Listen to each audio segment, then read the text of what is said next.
Estudiante UDA, queremos conocer tu situación actual para que juntos logremos identificar alternativas de acompañamiento y apoyo por parte de la universidad durante la actual emergencia sanitaria. Te invitamos a responder unas preguntas a través de nuestro portal universitario www.udea.edu.co o de nuestra línea telefónica 018.000 41 63 84. Cuidarte es cuidarnos.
Estudiante UDA, queremos conocer tu situación actual para que juntos logremos identificar alternativas de acompañamiento y apoyo por parte de la universidad durante la actual emergencia sanitaria. Te invitamos a responder unas preguntas a través de nuestro portal universitario www.udea.edu.co o de nuestra línea telefónica 018.000 41 63 84. Cuidarte es cuidarnos.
Bueno, muy buenas tardes a todos.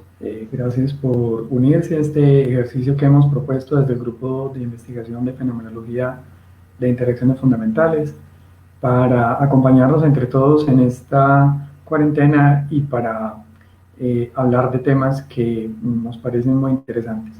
Antes de empezar, quisiera enviar pues un saludo muy especial a todos los profesores y docentes de todas las instituciones públicas y privadas, de educación básica, media y educación superior, que en medio de las dificultades que estamos viviendo han hecho un trabajo muy bonito, con un gran compromiso y que en realidad es conmovedor.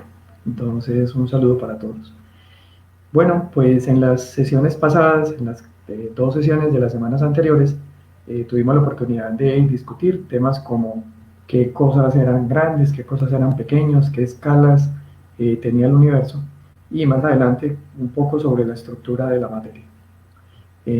Eso fue hace 8 días. Y hoy pues vamos a hablar algo que tiene mucho que ver con ese tema anterior, y es esencialmente sobre la naturaleza cuántica de la naturaleza y en qué o cómo podemos entender algunas de los resultados y de los experimentos y de las cosas que resultan al discutir o al hablar de estos fenómenos. Entonces, lo que queremos hacer un poco en esta sesión, que esta hora que nos queda, es hablar de un contraste que se dio, digamos, en la historia de la humanidad, en la historia de la ciencia, en la historia de la tecnología, especialmente hacia finales del siglo XIX y principios del siglo XX, y que significó varias rupturas en términos científicos. Por supuesto, el mundo venía evolucionando a pasos agigantados después de la revolución industrial y muchos procesos que venían en marcha, digamos, consolidaron técnicas y tecnologías que resultaron fundamentales para poder hacer descubrimientos que de otra forma hubieran sido imposibles. Y la lista que hago realmente no es exhaustiva, es básicamente una lista, un compendio de cosas que se vienen a la mente y probablemente siendo terriblemente injusto con otras que sean muy importantes y deberían estar en la lista. Pero esencialmente, para finales del siglo XIX, había un conjunto de reglas que hoy en día llamamos física clásica. Y ese conjunto de reglas eran las reglas que, digamos, se utilizaban para entender, para proponer respuestas, para hacer predicciones, para hacer ciencia y para hacer tecnología en ese momento. Y esas reglas estaban dadas por cómo se estudiaban las cosas en la naturaleza, cómo se estudiaban los fenómenos en la naturaleza y cuáles leyes y cuáles características tenían.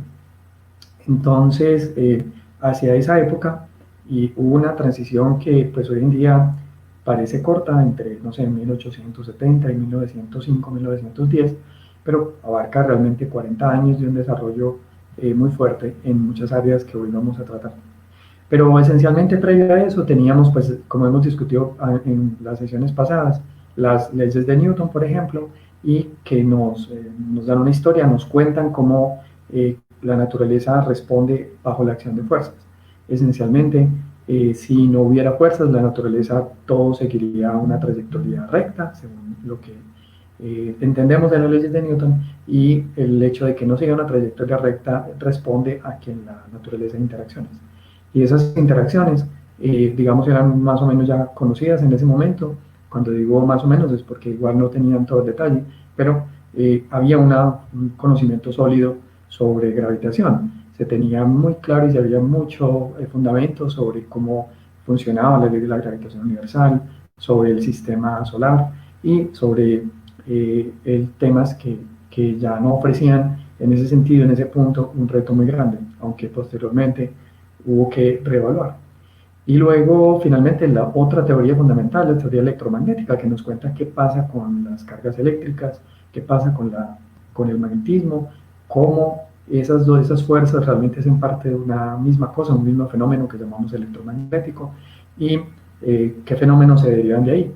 Hacia 1870, 1880, estaba claro que dentro del electromagnetismo había la posibilidad de tener ondas, y esas ondas que hoy llamamos electromagnéticas, esencialmente una de ellas es la que vemos efectivamente, la luz, y que más adelante se completaría sabiendo que no solamente era un fenómeno, digamos, reducido a lo que podemos ver, sino a muchas radiaciones que no podemos ver. Y finalmente habían otro compendio de cosas muy, muy importantes, por ejemplo, las teorías de la termodinámica del calor, que básicamente eran fenómenos como la temperatura, que eran fenómenos colectivos de muchas partículas o por lo menos de grandes cantidades de materia. Y también había leyes sobre los sólidos, sobre los líquidos, sobre los estados de la materia y había todo un conocimiento sobre gases. También para terminar con esa idea, pues la química había hecho avances muy importantes desde el siglo XVII y ya había un buen conocimiento de cosas fundamentales. Entre ellas, por ejemplo, había ya una tabla periódica, o sea, Mendeleev a finales del siglo XIX había ya propuesto esa tabla periódica que realmente resulta un invento, si se quiere llamar así, brillante, y esencialmente derivado de cosas como los aportes de Dalton, que mostraban cómo las sustancias mantenían unos razones entre las masas de diferentes cosas en las que se podían descomponer, o sea, el porcentaje de carbono y el porcentaje de oxígeno en masa del dióxido de carbono se mantenían constantes independiente de cuánto dióxido de carbono se tenía, lo cual implicaba que esas cantidades estaban presentes independiente de la cantidad. Pero aparte de eso, empezaron a surgir unos ciertos temas y unos ciertos fenómenos que ya no eran tan claros a las luces de lo que teníamos en el diccionario de la física para ese momento. Ya las leyes de Newton no parecían explicar ciertas cosas, las leyes de Maxwell tampoco las podían explicar completamente, y finalmente había otros fenómenos como, por ejemplo, lo que hablamos tal vez en la primera charla sobre las líneas del espectro del átomo de hidrógeno, que esencialmente consisten en que el átomo de hidrógeno, cuando se le radia o cuando se le excita, emite o absorbe luz, pero no cualquier luz, unas luces muy específicas.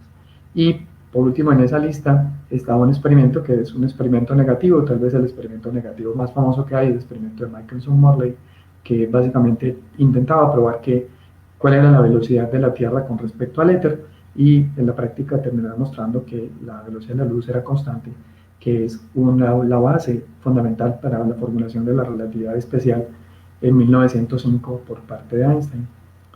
Entonces, todos estos resultados que estoy mencionando allí esencialmente venían de la mano de aceptar ciertas cosas. Por ejemplo, que la naturaleza, dadas las sustancias y dado lo que se conocía de química y demás, se podía pensar como que estaba constituida de partículas muy pequeñas, no se tenía una noción del todo exacta de cuán pequeñas, pero muy pequeñas, que hoy sabemos, como también hablamos anteriormente, son del orden de 10 a la menos 10 metros, o sea, 0.0009001 metros, muy pequeñitos. Y que esas partículas que llamábamos átomos, y átomos significa no divisible, esencialmente eran como la unidad básica que constituían lo que vendría a ser la tabla periódica de Mendeleev. Sin embargo, no había ninguna explicación de por qué el átomo de hidrógeno, por ejemplo, emitía ciertas luces y no otras. Si se utilizaban las leyes de Maxwell para explicar ese tipo de cosas, no había dentro de las leyes de Maxwell ninguna explicación para eso. Tampoco el efecto fotoeléctrico, que básicamente consiste en que a una placa metálica se le hace incidir luz, hoy pensaremos que es luz ultravioleta, y esa luz hace que de la placa metálica se emitan electrones y surja una corriente eléctrica. La forma en cómo se producía esa corriente eléctrica, las características que tenía y demás, hacían que la física clásica, en términos de Newton y Maxwell, no pudieran predecirla, y básicamente había un conflicto entre la explicación y el fenómeno que se veía en el laboratorio. Y la otra característica que tenían previa a toda esta historia de finales del siglo XIX, principios del XX, es que esencialmente pues en la naturaleza uno podía diferenciar dos tipos de fenómenos, llamémoslo así, partículas y ondas. Y esos dos fenómenos eran en buena parte, pues tenían comportamientos diferentes. Por ejemplo, en términos de las ondas, como ustedes pueden ver en el dibujo, podemos tener fenómenos como que, bueno, las ondas viajan, pero aunque el muñequito del dibujo hace una excitación a una cuerda y esa excitación se propaga y produce finalmente un fenómeno ondulatorio, esa onda, a pesar de ir y venir, ¿de acuerdo? El movimiento del muñequito no es hacia la dirección de la onda se propaga de izquierda a derecha y el muñequito está, usted lo pueden imaginar porque todos hemos jugado ese juego, moviendo la cuerda arriba y abajo, lo cual involucra que en realidad la cuerda no se desplaza. Y las ondas entonces tienen unas características muy interesantes. Primero, son fenómenos que no son localizados. Si miráramos y supusiéramos que ese muñeco mide 1,65, pues es un fenómeno que en el solo dibujo uno diría que abarca unos 3-4 metros de longitud. Entonces una onda, en ese caso particular, es una onda que ocupa una región muy grande. Entonces un fenómeno no es local. Es también, si ustedes miran un lago o un charco o las ondas mismas en un vaso o en cualquier recipiente, verán, no es un fenómeno local, está ciertamente confinado a veces a una región, pero no es en un punto, es generalmente abarca toda una región. Pero igual lo podemos caracterizar porque como en el caso de la cuerda, pues hay un desplazamiento, entonces podemos medir su velocidad, podemos medir qué tan amplia, o sea, qué tan alta es la excitación, qué tan arriba y abajo se mueve cada partícula. Y como efecto de que de todas maneras se están moviendo, hay transporte de energía y una cantidad que en física nos importa mucho que llamamos momento lineal. Entonces esas ondas tienen características muy importantes y digamos que una clasificación de esos fenómenos lo llamamos interferencia, difracción, refracción, polarización y reflexión. Y no todas las ondas tienen polarización, pero dejemos la lista tal cual. Entonces, fenómenos que se dan con las ondas suceden como la segunda figurita, que pudiéramos pensar que es algo que pudiéramos experimentar en una guitarra, por ejemplo. La primera de todas las figuras, la figura inferior, la imagen de arriba, básicamente constituye pues una excitación de una cuerda y pues esa cuerda tiene los extremos fijos y las ondas que van y vienen, ¿de acuerdo? Forman un patrón, forman un fenómeno que es de interferencia. La interferencia produce ese tipo de figura. Si lo excitáramos con más frecuencias, o si aumentáramos las frecuencias, entonces tendríamos no un nodo como en la primera figura, sino dos, y así sucesivamente. Eso se llama ondas estacionarias. Y las ondas, para seguir explorando sus fenómenos, que eran muy producto del fenómeno, quizá uno de los más importantes, es el fenómeno de interferencia. Y en el fenómeno de interferencia lo que tenemos es que, por ejemplo, si tenemos una fuente de luz, y vamos a suponer que la fuente de luz en este caso es lo que llamamos ahí una rendija simple, y la luz se desplaza, y hay una pantalla en la que se dejan pasar solamente a través de la luz a través de dos puntos. O sea, la pantalla bloquea en general casi todas las ondas, pero permite dejar pasar luz por dos pequeños orificios. Cuando eso se hace bien, y hay varias condiciones para que eso realmente funcione, lo que se produce es un patrón de interferencia como el que figura en la figura, como el que está en la figura. Y ese patrón de interferencia lo que tiene son unas líneas blancas, bueno, unas líneas intensas y unas líneas oscuras. Depende del color, obviamente. Si ponemos, no sé, luz roja, pues tendremos luz roja muy intensa y luz oscura, o sea, negro. O en la oscuridad, diríamos, hay ausencia de luz. Ahí la energía es mínima. La energía que se deposita en la pantalla es mínima en esas regiones. Entonces, tener zonas oscuras y zonas brillantes es un fenómeno que decimos muestra la naturaleza ondulatoria de la luz y en particular ese fenómeno, el de la superposición y el de la interferencia. Y este fenómeno se puede observar también en cubetas y en otros tipos de cosas, pero el hecho fundamental es que es, digamos, primero no localizado en el sentido que observen que los dos orificios están separados y producen, sin embargo, una interacción en cierta forma entre ellos. Una en unos puntos se anula y en otros puntos se refuerzan. Donde se refuerzan producen luz brillante y donde se anulan producen un punto o producen oscuridad. Así que estos fenómenos son muy típicos de ondas y son muy importantes para diferenciar cuando estamos hablando de una onda y cuando no. Y por el otro lado está el mundo de las partículas, que las partículas tienen características muy distintas. Las partículas son localizadas, no son este fenómeno expandido, tienen una posición definida. Yo siempre puedo decir, no sé, tengo un balín y está en la posición X, Y, Z, o tengo, no sé, si queremos decir cosas más grandes, pues podemos decir dónde están y su orientación. Por ejemplo, un automóvil, ¿no es cierto? Está en tal parte y se da un punto preciso del mapa y se muestra en qué orientación está y eso nos da una idea de dónde está. Finalmente, también las partículas, pues cuando se les dispara, cuando se les mueve, no cambian de naturaleza. Si yo muevo una partícula, simplemente sigue siendo partícula, no porque se esté moviendo deja de tener esa posición. Ahora lo único que tiene es velocidad. Pero esencialmente lo que las partículas siguen es trayectorias, es una línea, digamos, que marca dónde está en cada momento, y esas trayectorias son como hilos, y son hilos, digamos, delgados, son efectivamente una línea. Y esa trayectoria viene dada por todas esas reglas que vimos antes, o sea, las leyes de la naturaleza, las leyes de movimiento nos dicen qué línea, cuál trayectoria siguen las partículas. Entonces, en la mecánica clásica, esencialmente, desde Newton había muchas herramientas para encontrar la trayectoria de las partículas, y esa trayectoria estaba completamente determinada por las fuerzas más unas condiciones, que es, por ejemplo, con qué velocidad empiezan a moverse las cosas.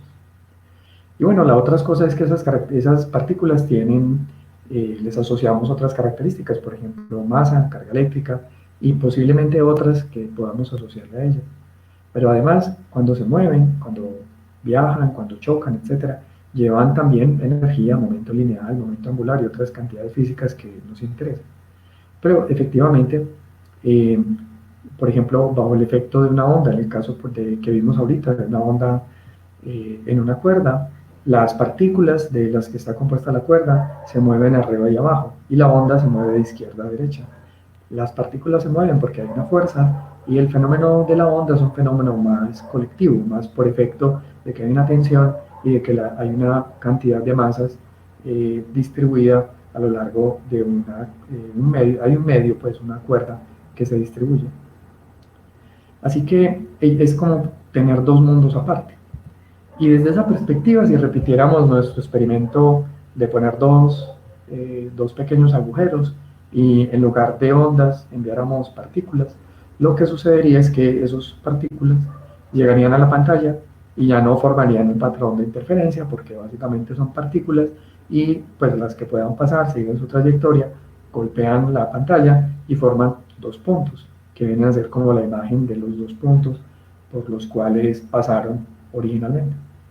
Y digamos que esos dos mundos aparte, ondas y partículas, tenían sus propias reglas, sus propias leyes y la física que las describía. Y no había por qué pensar nada más. Sin embargo, hoy ya sabemos que la física es diferente. Y aquí es donde queremos hablar de física cuántica, de la teoría cuántica. Y el hecho es que cuando bajo condiciones adecuadas hacemos el mismo experimento de las dos rendijas, pero en lugar de luz enviamos partículas, es decir, en la misma figura que dejamos en la transparencia anterior, hacemos este experimento, pero ponemos ciertas condiciones que podemos discutir en un minuto, pero que efectivamente no son imposibles de reproducir. Al otro lado no se encuentran dos puntos. La imagen de la pantalla no es simplemente, en la pantalla no es como la imagen de las partículas que cruzaron, como en la transparencia anterior, lograron pasar los dos huecos, sino que se forma un patrón de interferencia. Y ese patrón de interferencia es propio de ondas, no de partículas, lo cual es muy intrigante, porque ¿por qué razón cosas a las que les asociamos masa, una posición, etcétera, se van a comportar como un fenómeno distribuido, como es el fenómeno de ondas? Cuando digo condiciones pues que son importantes, es condiciones de la geometría del problema. Por ejemplo, la separación, el tamaño de los huecos y la separación entre los mismos. Si, como en este experimento, hiciéramos esto, no sé, con las dos ventanas de nuestro apartamento y tiráramos pelotas de fútbol, entonces ese fenómeno seguiría pasando.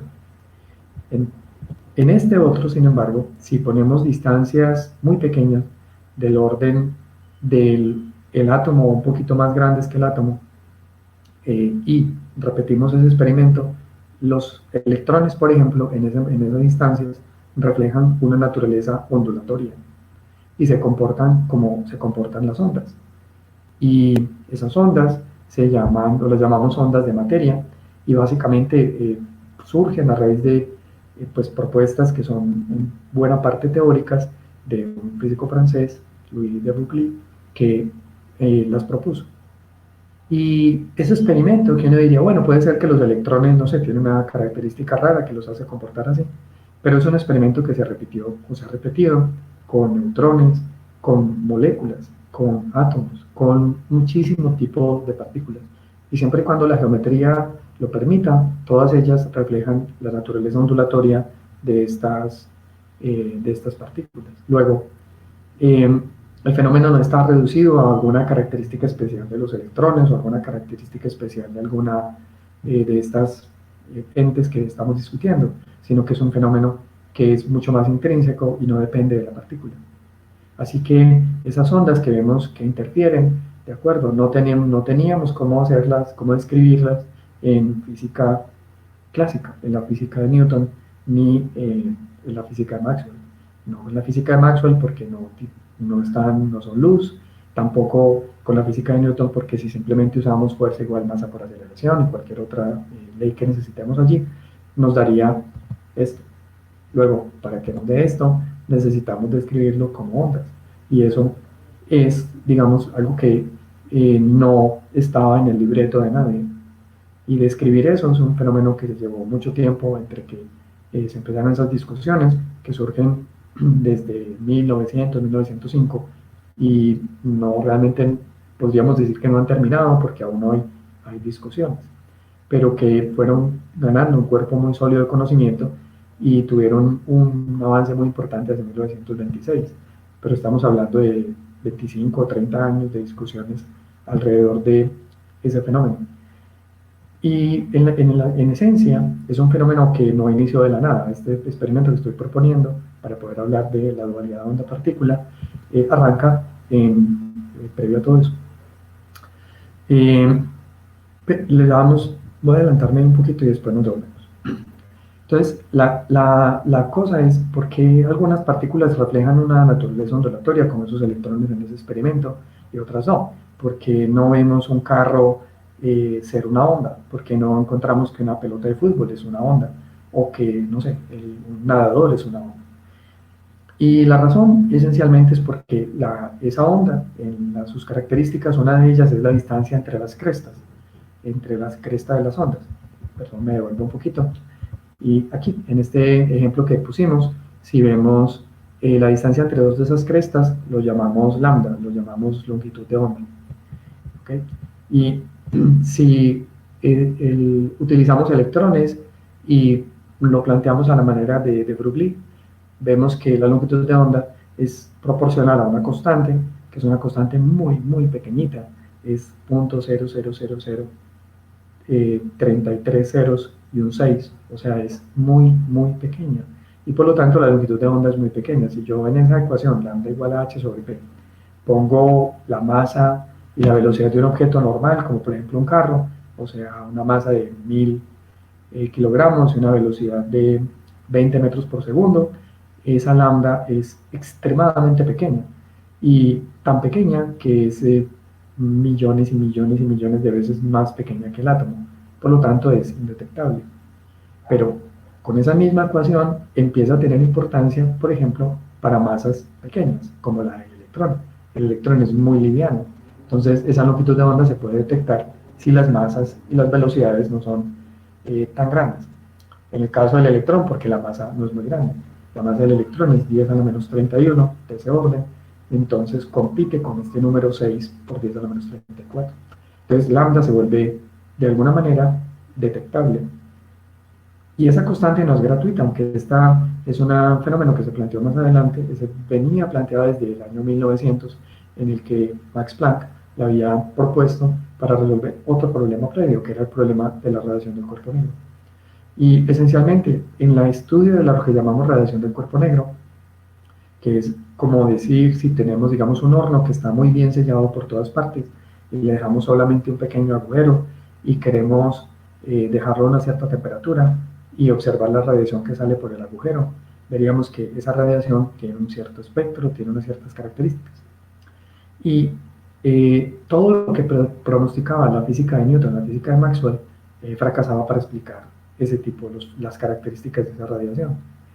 Solo Planck, como les digo, en 1900, encontró que con la hipótesis de que las paredes de ese horno, de esa cavidad, emiten y absorben luz, pero no, como decía Maxwell, en términos de la forma como lo hace una onda, sino en paquetes de energía, que llamamos hoy cuantos de luz, y que esas energías son básicamente relacionadas con la frecuencia de la luz. Solamente con esa hipótesis lograba predecir y analizar y tener teóricamente lo que el experimento mostraba. Entonces era un contraste entre la teoría y el experimento. Previo, las predicciones clásicas no lograban mostrar lo que daban los experimentos, no lograban predecir, no lograban analizarlo, fracasaban para explicarlo. Pero con la hipótesis cuántica de Planck, de que los osciladores, en este caso podríamos pensar electrones o átomos de las paredes, absorben y emiten luz en pequeños cuantos y no como ondas, se lograba dar una explicación. Y luego más adelante, en 1905, Einstein utilizó la misma idea para explicar el efecto fotoeléctrico y las diferencias que habían entre cómo era el efecto fotoeléctrico y lo que pasaba eh, entre el experimento y el análisis teórico. Y básicamente por esa descripción que hizo Einstein en 1905 ganó el premio Nobel más adelante, no por la relatividad. Y antes de pasar, lo que quería devolverme para mostrarles esta figura, porque lo más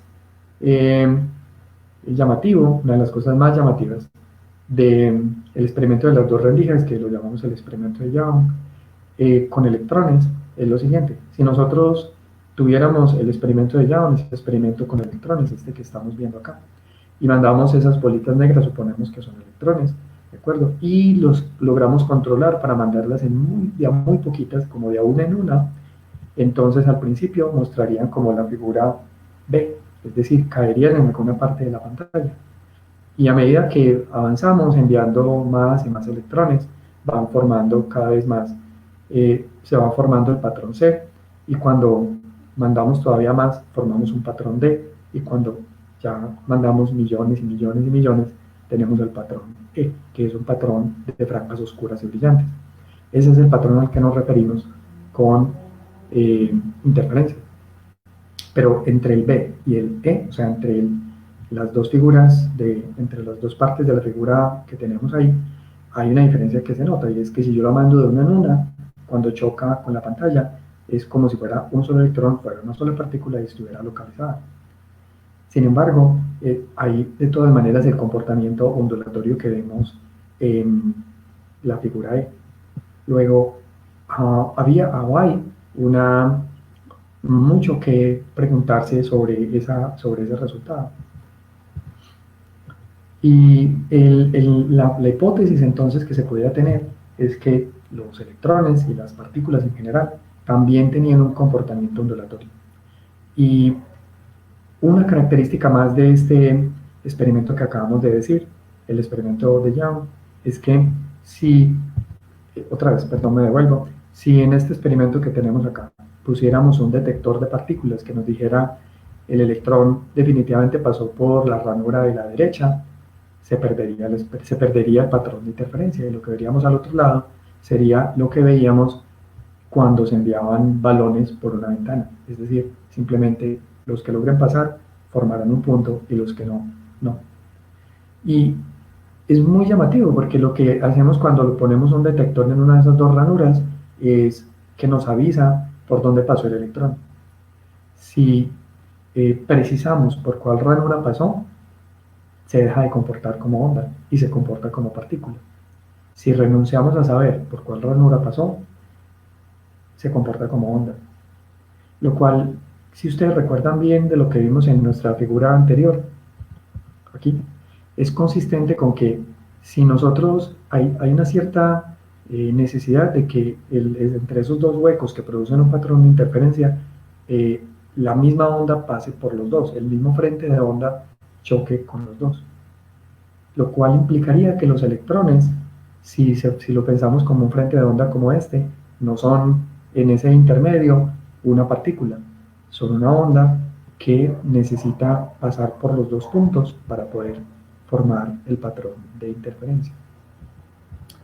Y esencialmente, esa es característica, uno, que la materia se comporta como onda, que la longitud de onda es pequeña para cosas muy grandes, pero para cosas muy pequeñas se puede detectar, y que hay una característica de que si detectamos la partícula en algún punto intermedio, digamos, de un experimento, esa partícula abandona su comportamiento ondulatorio y refleja solamente su naturaleza de partícula. A eso lo llamamos la dualidad onda-partícula. Hay experimentos que nos reflejan un electrón como onda y experimentos que nos reflejan un electrón como partícula. Y avanzando un poquito, ya habíamos hablado de la tabla periódica y de cómo no se entendía por qué el átomo de hidrógeno, por ejemplo, emitía luz o absorbía luz en unas ciertas frecuencias y no en otras. Y Bohr, hacia 1913, teniendo pues la información del modelo atómico de Rutherford, que mi colega José Ruiz explicó hace 8 días en esta misma sesión. Ya teniendo esa idea de que hay un núcleo en el centro muy duro y que ese núcleo es de carga positiva y alrededor están los electrones de carga negativa, una pregunta era, bueno, entonces, ¿cómo sobreviven esos electrones y cómo el átomo de hidrógeno logra estar, digamos, estable? Si se sabía de la misma física de Maxwell, o sea, de la física clásica que hemos hablado, que un electrón que esté orbitando, que haga una órbita circular, radia luz y cae, o sea, se chocaría con el núcleo. Pero eso no lo vemos que suceda. El hidrógeno, cuando se le deja tranquilo, el hidrógeno no está haciendo eso, simplemente existe de forma estable. Entonces, Bohr, utilizando esas mismas ideas de cuantización, propuso que el electrón, si miramos esa figura como el n igual 5, es como una onda, ¿de acuerdo?, que viaja o que tiene pues un promedio, en promedio es un círculo, en particular se ve como una esfera, pero en realidad es una onda que está distribuida a lo largo de ese círculo. Y si ustedes lo pueden pensar sin mucha dificultad, si la longitud de onda, si la distancia entre dos de esas pequeñas crestas de ese círculo fuera distinta, la línea azul no se cerraría. Si cambiamos eso, la línea azul falla en cerrarse. Y si falla en cerrarse, decimos que hay interferencia destructiva. Entonces, para que haya como interferencia constructiva, se necesitaría que, y la línea azul se cierre, se necesita que la distancia entre dos crestas de esas líneas azules sea, tenga una cierta característica, sea un número entero de veces esa longitud de onda sea igual a 2πr, que es la longitud del círculo.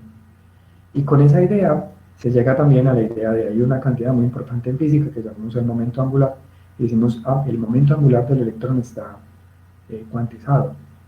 Pero no solo eso, a través de esa suposición, Bohr pudo encontrar que la energía que mantiene un electrón ligado a un átomo de hidrógeno obedece una regla relativamente simple, y es que la energía es alguna cantidad básica de una energía muy pequeñita sobre n al cuadrado, donde n es un número entero.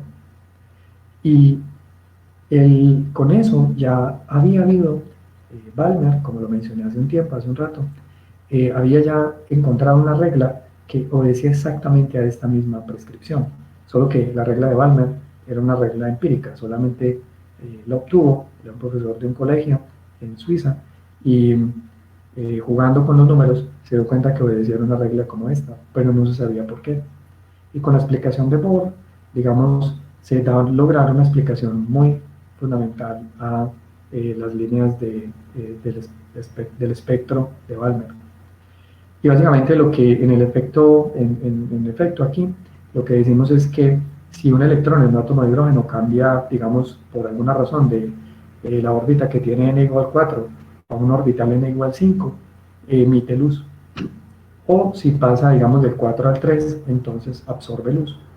Pero ese cambio tiene que ser la diferencia de energía entre dos de esos niveles con un n diferente. Esa era la regla que había encontrado Balmer, y es la regla que encontró Bohr. Pero ahí hay que aceptar muchas cosas, y es que de nuevo la física clásica está equivocada, porque la mecánica de Newton y la mecánica de Maxwell fallan para explicar todo el fenómeno. Entonces, como les decía, si un electrón cambia de un nivel N1 a un nivel N2, emite luz, y esa luz tiene una cierta frecuencia. Y lo más importante de todo es que esa frecuencia, de acuerdo, la energía asociada con la luz que se emite, es como lo había propuesto Planck para el efecto del cuerpo negro, radiación del cuerpo negro, y como lo había propuesto Einstein para explicar el fenómeno fotoeléctrico. Es decir, que esa luz se emite en forma de un fotón, le decimos hoy, un cuanto de energía que es proporcional a la frecuencia de la luz. Otra vez mostrando que ese fotón, ese cuanto de luz, no lo estábamos explicando como una onda. La luz también se comporta como partícula, como paquetes de energía, y esa luz entonces también tiene la misma dualidad que tiene el electrón, una dualidad entre comportarse como onda y comportarse como partícula. Y no es muy difícil preguntarse si toda la naturaleza funciona así. Y se han hecho todos los experimentos que se ha podido, Y la respuesta es sí, que la naturaleza se comporta como onda o como partícula, dependiendo del experimento, dependiendo de cómo se haga o cómo se trabaje o cómo se prepare o cómo se haga el experimento. Entonces, esencialmente, lo otro que significaba el átomo de Bohr, para devolvernos a esta figurita, es que hay una diferencia entre energía entre el estado n igual 4 y el estado n igual 5. Esa diferencia de energía es un cambio abrupto. No es, el electrón no viaja suavemente desde un radio interior hasta un radio exterior. No hace un tránsito que yo contabilice en tiempo desde el radio que está marcado como 3 hasta el radio que está marcado como 5, sino que es un cambio totalmente abrupto. Esta emisión de luz sucede, o la absorción, sucede de forma abrupta. Bueno, el punto es que en la mecánica clásica lo que diríamos es que si tuviéramos eso mismo, tuviéramos, digamos, un tobogán, la energía ahí viaja suavemente, cambia suavemente desde una posición alta a una posición que es más abajo. Y si fueran cambios abruptos, es como si uno desapareciera,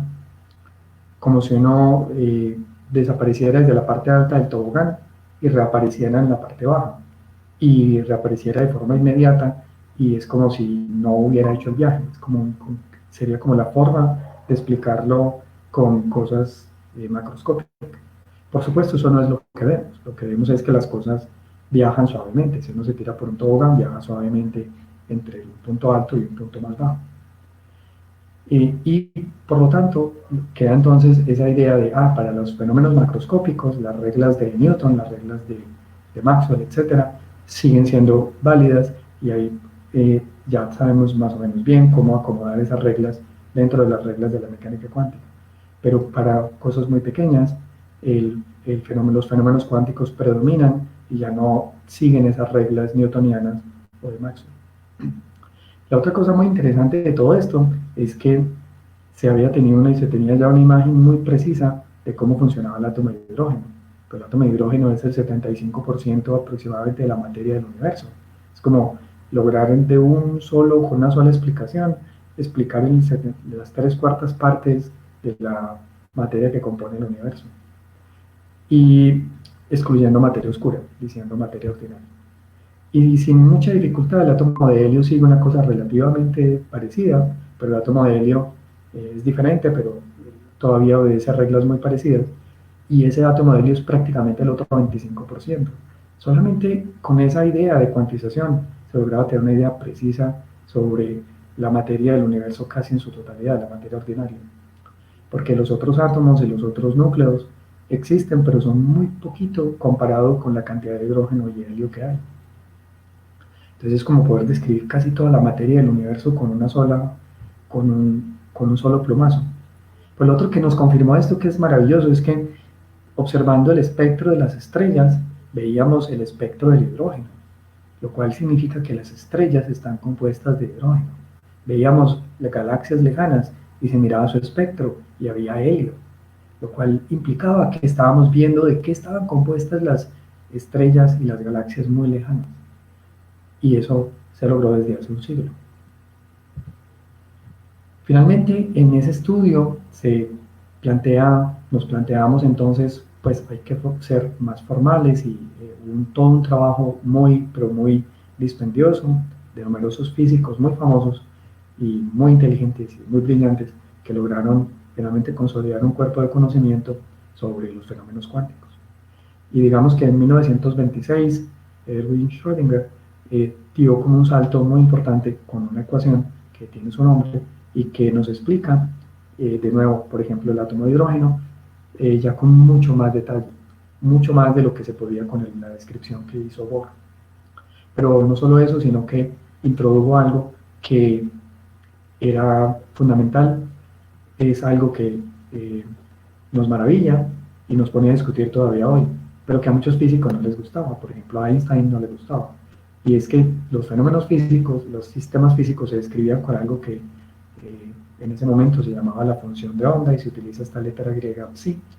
Y esa función de onda no nos dice la trayectoria, no nos dice la posición, no nos dice exactamente dónde, cómo y qué de las partículas, sino que lo que nos entrega es una probabilidad. Nos dice, nos vuelve la naturaleza un fenómeno estocástico.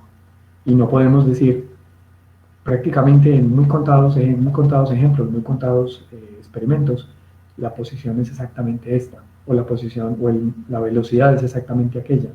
Esas cantidades pasan varias cosas. En esa descripción de Erwin Schrödinger y de la escuela de físicos que trabajaba con él y con otras personas en esa misma época, pero por ejemplo no Planck y por ejemplo no Einstein, ellos no creían que eso fuera una buena explicación, pero hoy en día aceptamos esa explicación como tal vez la mejor.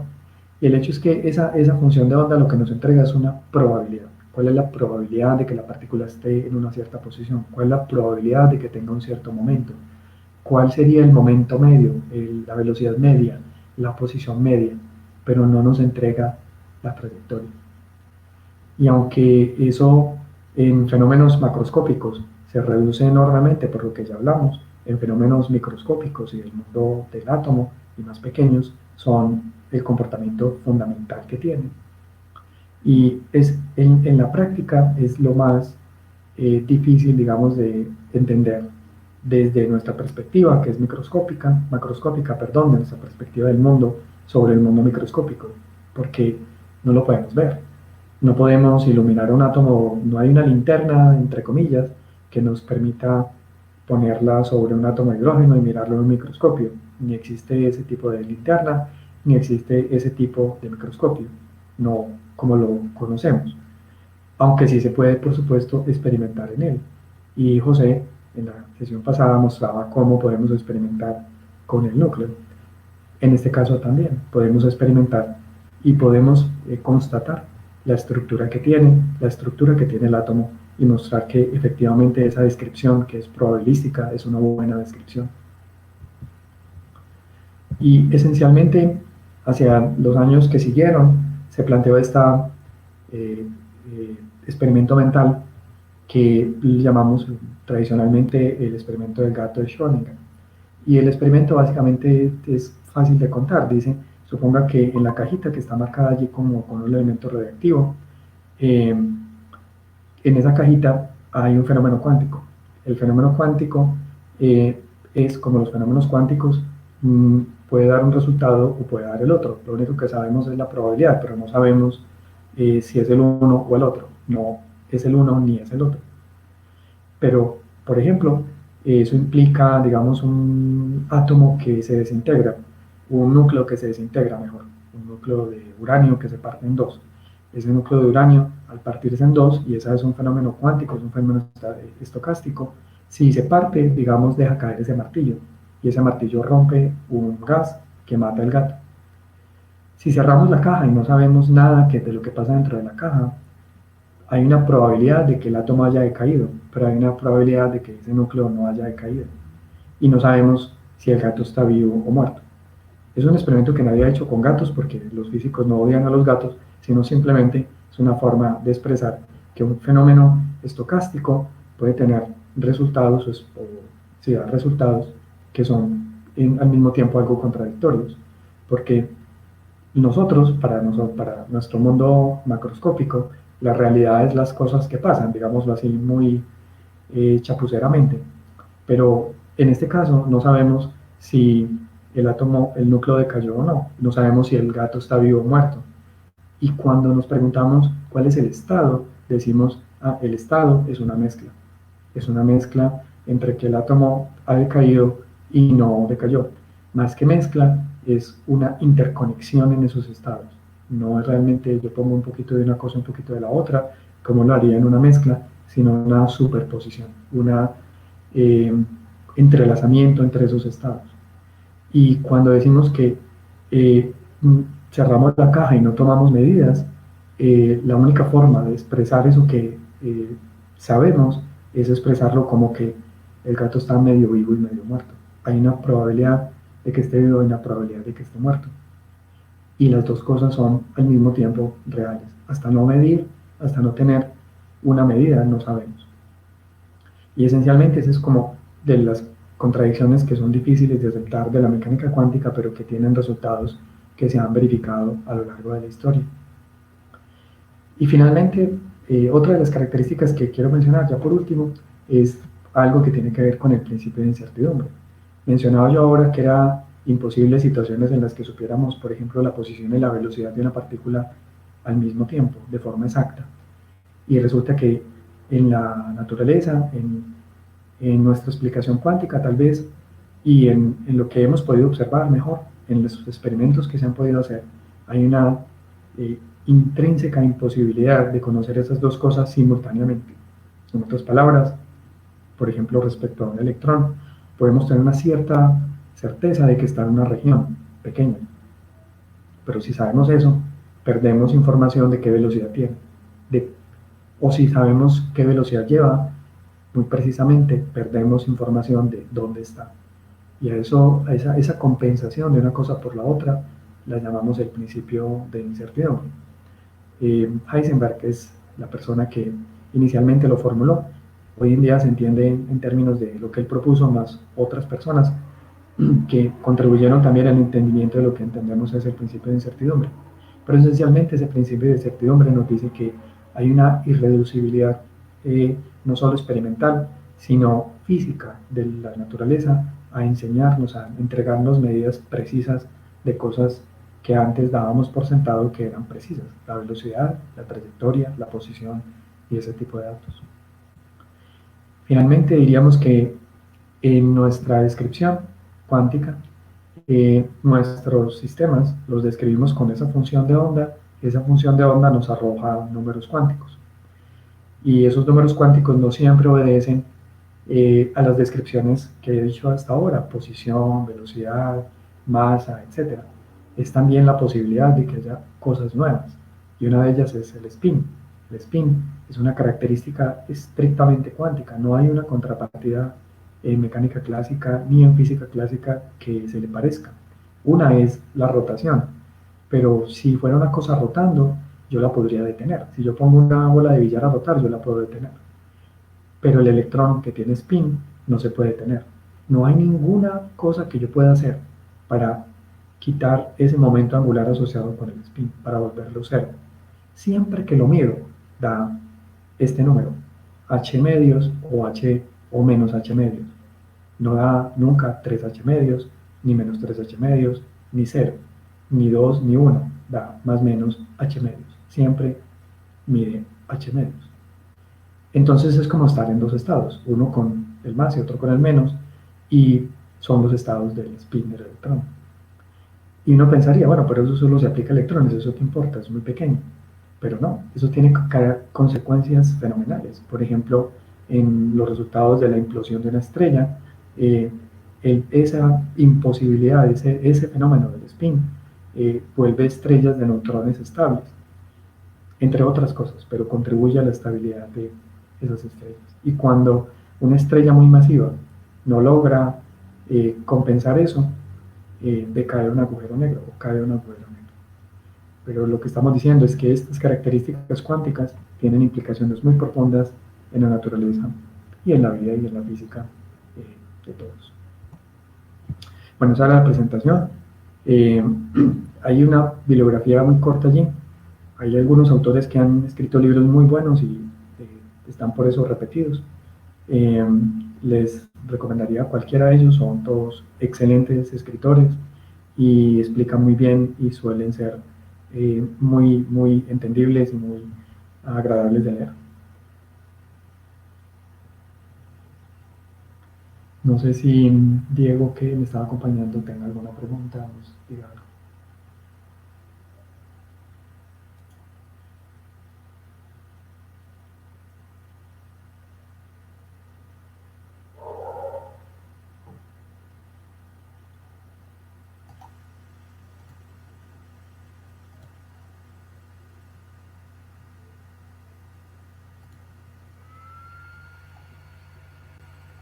Bueno, no sé, creo que no tengo a Diego, no lo estoy escuchando.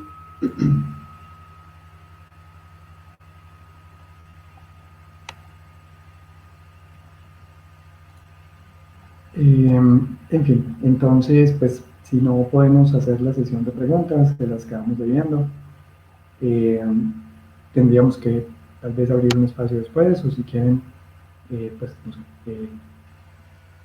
podrían encontrar la forma de enviarme un correo, o si alguien tiene una pregunta que le parezca interesante de formular. Como fuera, pues, si no podemos hacer las preguntas, pues, eh,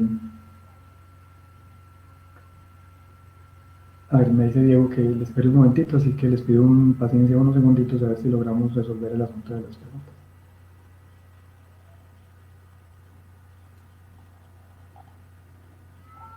Un segundo.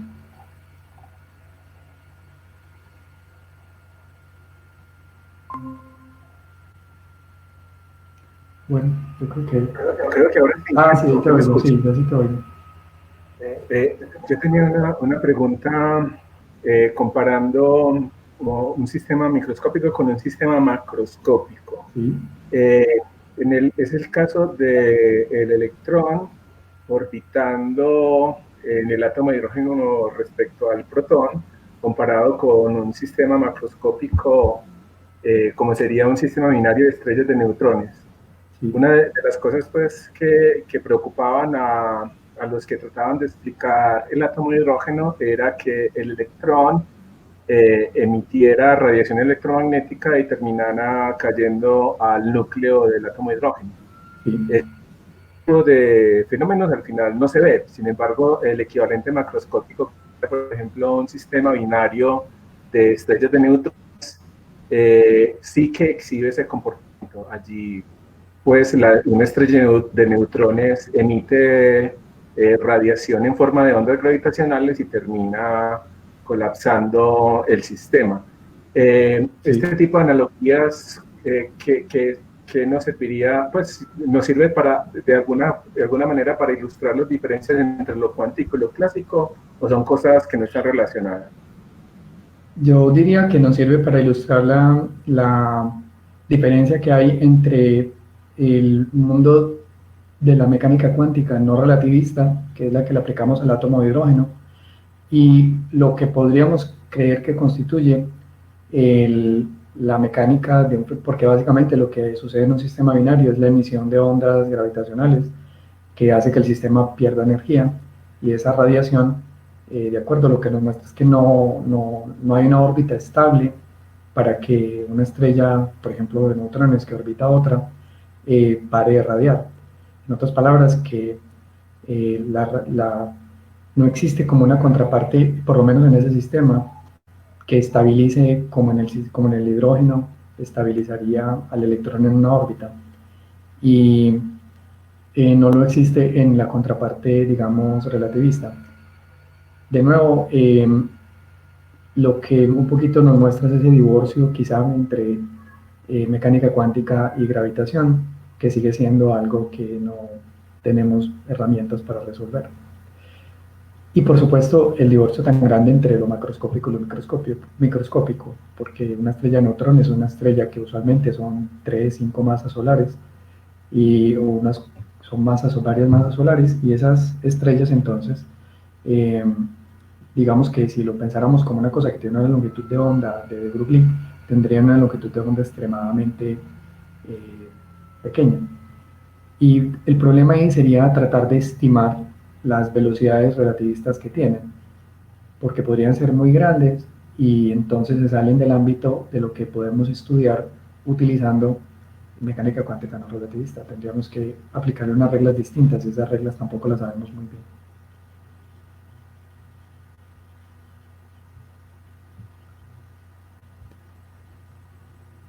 Hay una pregunta en el Facebook, sí. Te la voy a formular. Claro. El usuario Juan Calavera pregunta, ¿por qué fabrican antipartículas? Hace poco vi una publicación sobre esto y nunca mencionaron qué utilidad había en esto. Bueno, pues hay muchas razones por las que queremos estudiar la antimateria. Una de las razones, por ejemplo, es que hay una cosa muy extraña en la naturaleza, y es que cada partícula tiene una antipartícula. Sin embargo, el universo, como decíamos ahora, está hecho, en cuanto a materia ordinaria, esencialmente de materia ordinaria, o sea, de hidrógeno y de helio, etcétera. Todas son partículas, digamos, entre comillas, normales, son materia ordinaria.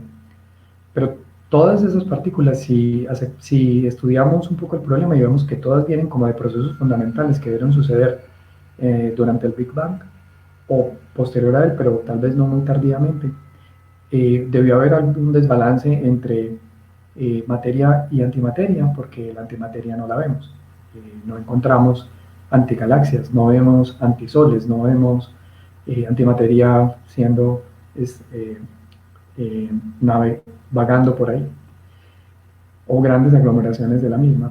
Entonces llama mucho la atención la asimetría que hay en el universo entre materia y antimateria.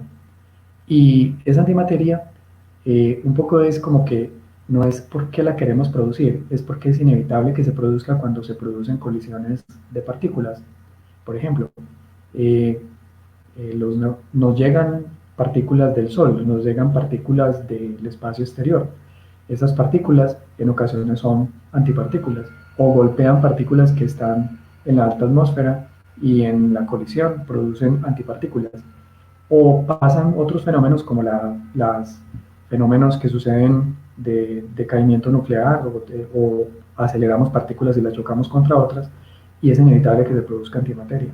Entonces, encontrar es porque la queremos estudiar porque está ahí, ¿de acuerdo?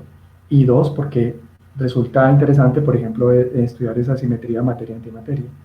Pero hay otras razones, por ejemplo, hay un experimento muy grande en el CERN en este momento que se llama HELENA, son varios experimentos en una misma facilidad, que estudia el antihidrógeno. Entonces se toma un antiprotón y se pone un antielectrón a orbitar a ese núcleo de antiprotón y se forma antihidrógeno. Pero es muy importante, por ejemplo, verificar si el antihidrógeno cae con la gravedad lo mismo que cae el hidrógeno, porque si cae diferente, entonces la antimateria reacciona distinta a la gravedad, y eso nos enseñaría cosas respecto a cómo es la gravedad, cómo es la relatividad general.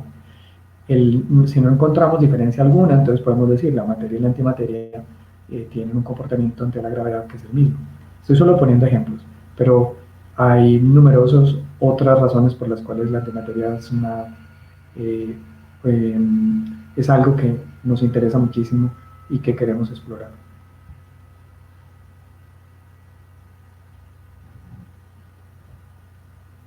Tenemos otra pregunta en el Facebook. ¿Sí? El usuario Andrés Muñoz Acevedo pregunta, desde la teoría cuántica de campos, ¿cómo se interpreta el comportamiento ondulatorio de las partículas?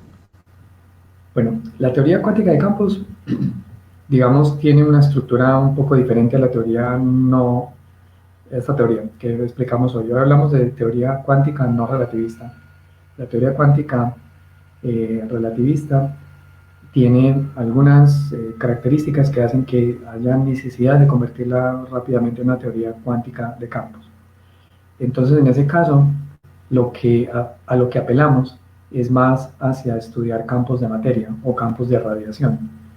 Y digamos que la forma como se procede o como, digamos, se hace ese estudio analíticamente es, digamos, sumergiendo en esa descripción todo lo que ya sabemos de la mecánica cuántica no relativista. Entonces igual hablamos de estados, igual hablamos de números cuánticos, igual hablamos de las características que hemos discutido hoy, pero siempre es una versión relativista.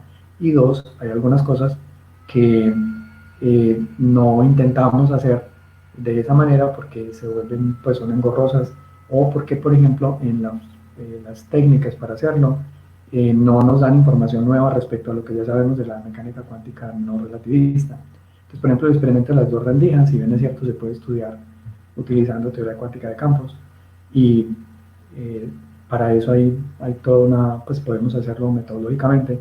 Al mismo tiempo, no, no es como la herramienta más adecuada. Y la teoría cuántica de campos no se hace de una sola forma, hay diferentes formas también de hacerlo. Por ejemplo, en la versión de Feynman de integrales de caminos, uno puede estudiar y efectivamente estudia o parte del hecho de que las partículas interfieren, de que las partículas son una onda y viajan ondulatoriamente, y se hace un estudio que es básicamente algo como sería con ondas. Es un poco diferente, pero quiero decir, eh, hay diferentes formas de hacerlo. En la de Feynman, por ejemplo, es muy claro que se considera que esas partículas son ondas.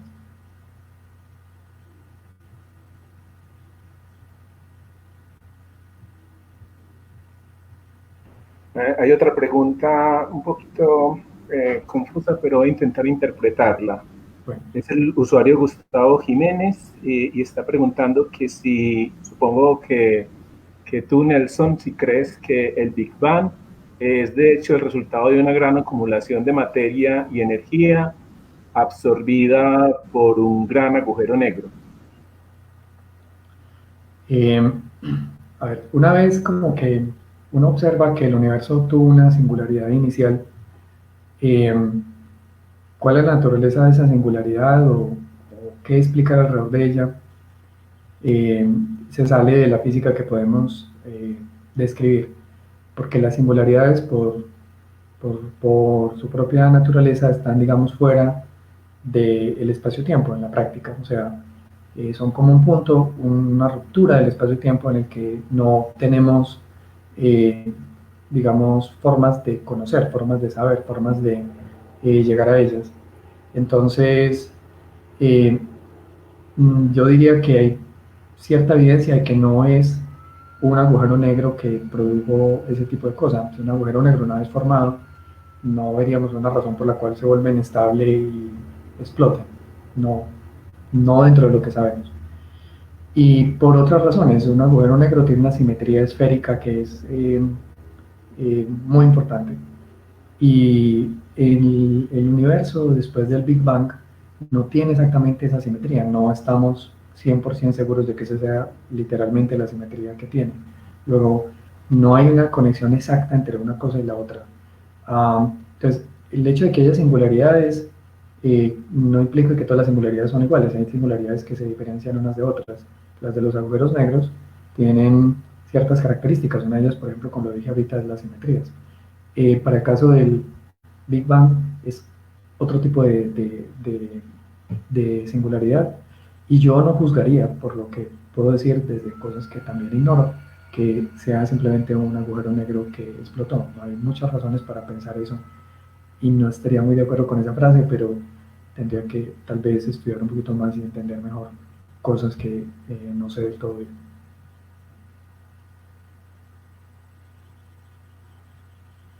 Tenemos otra pregunta del usuario Walter Spencer Viveros, comenta: maestro, ¿usted considera relevante orientar la comprensión de la fotosíntesis, los materiales biodegradables, entre otras, en la educación media en Colombia? Por supuesto, pues la ciencia en general es una cosa que debe ser parte de la cultura de toda persona que pase por el sistema educativo.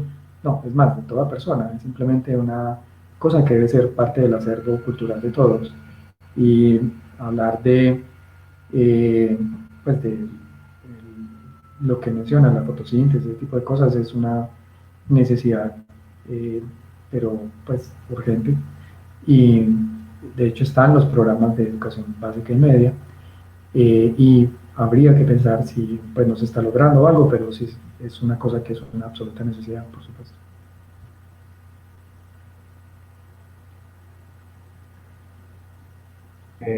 Gustavo Jiménez agradece la respuesta sobre la pregunta acerca de la singularidad, y Juan Calavera pregunta al respecto si te puede decir que esa singularidad anula el principio de conservación. Perdón, no te entendí bien, ¿si esa singularidad qué?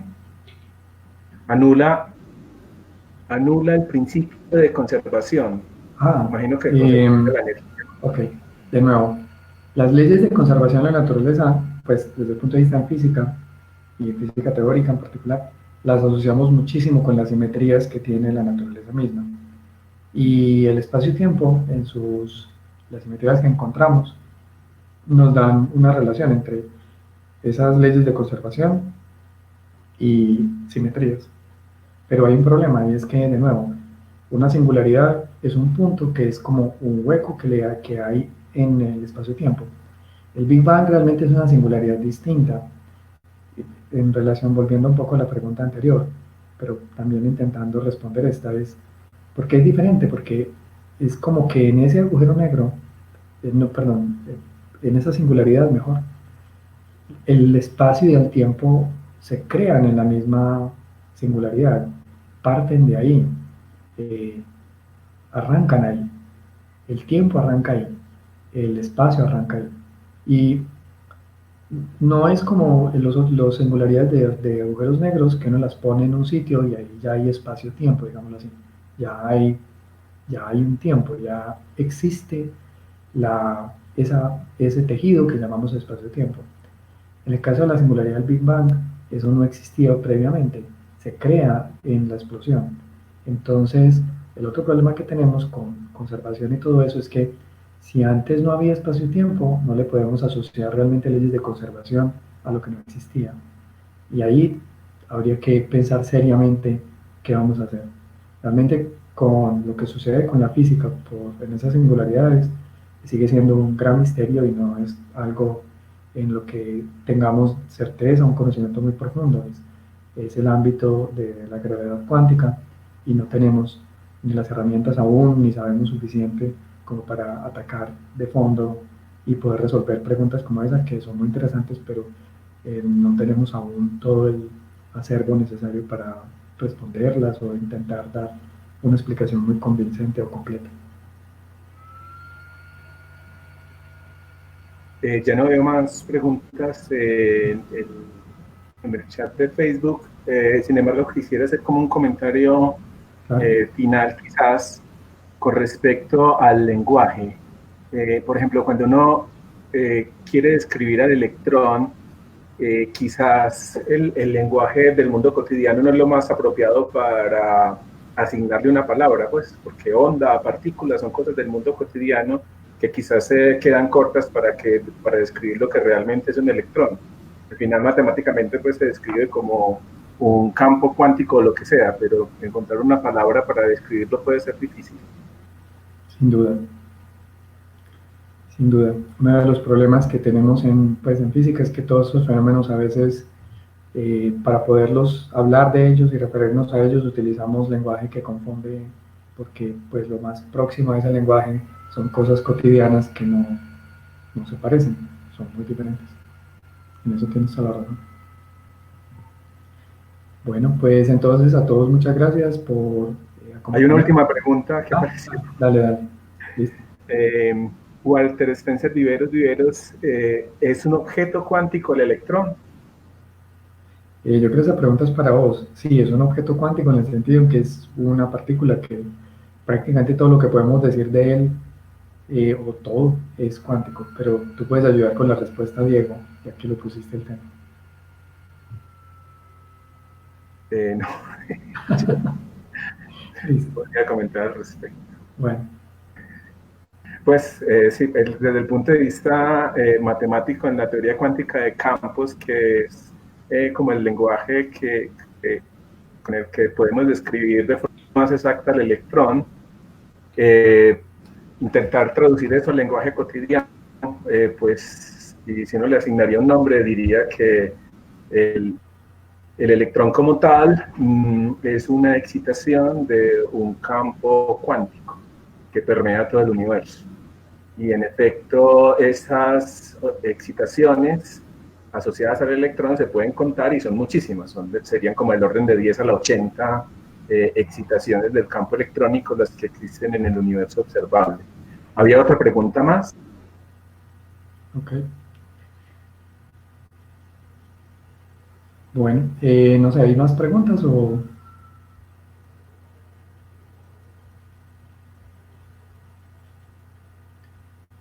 Bueno, entonces, pues de nuevo, muchas gracias a todos y pues que tengan una feliz noche y nos vemos dentro de 8 días que Giovanni Mejía trae una charla sobre el comportamiento... No sé si tenemos tiempo para otra pregunta que apareció en el Facebook. Se me ha pasado por ver. Háganlo. Es Edgar Goblet Saldarriaga, pregunta que se podría decir entonces que el espacio y tiempo no dependen ni parten del sujeto, debido a que inician con el Big Bang. En física sí, son algo que es un tejido que no depende de los seres humanos. Nosotros no, o sea, cómo nosotros lo describimos o lo pintamos o cómo lo tratamos es una creación humana, pero esa es una buena pregunta en el sentido que tiene un trasfondo filosófico, es sobre qué es la realidad, porque habría que preguntarse si no hay un ser humano para describir las cosas, aun si no lo hay, las cosas están, las cosas existen. Y esa pregunta por la realidad es una pregunta bien difícil de responder. Siendo aquí como muy práctico, diríamos que la física trata de hacer una descripción asumiendo que esas cosas existen y existirán independiente de si los seres humanos estamos para describirlas o no. Pero siendo que tenemos que usar eh, herramientas humanas y la imaginación y nuestros medios, entonces hacemos una descripción humana, pero eh, digamos que es una apuesta porque esa realidad existe afuera de nuestra propia existencia, nuestro propio eh, lugar o nuestra propia posición en el universo. De nuevo, es una pregunta muy filosófica y diría pues que eso es un resumen pobre de lo que habría que discutir respecto al tema. Pues mi resumen es pobre, no que la pregunta no el mío. Listo, ya si no veo más preguntas en el Facebook. Bueno, ahora sí, entonces, ok, entonces, bueno, hasta dentro de 8 días a todos y de nuevo nos veremos. Hasta luego.